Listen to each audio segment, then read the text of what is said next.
এই যে মুনমুনদের জন্য চলে আসে এত দূর থেকে এসছে, মানে দুধের বিরিয়ানি, দুধের বিরিয়ানি বিরিয়ানি সেই বর্ধমান থেকে এসছে আমাদের মুনমুন্দি, যার জন্য আমি নিজের কাছে নিজে খুব প্রাউড ফিল করছি যে এত দূর থেকে আমাদের মিল্ক বিরিয়ানি খেতে এসছে, সত্যি শুনেও আনন্দ লাগছে।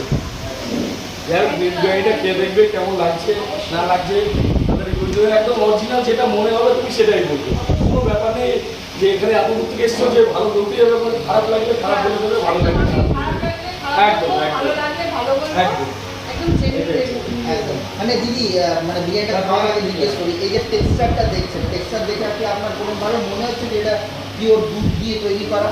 দেখো, আমি অতটাও আমার আইডিয়াতে নেই যে এটা দুধ দিয়ে তৈরি করা না কি তৈরি করা, দেখেই বলে দিতে পারবো। আমি খাবো, খেয়ে অবশ্যই দুধের একটা ফ্লেভার আছে সেটা অবশ্যই পাবো। তবে আমি দেখতে পাচ্ছি এখানে কিন্তু কেশর দেওয়া রয়েছে, এখানে কিন্তু ফুড কালার ইউজ করা হয়নি। তার মধ্যে সবথেকে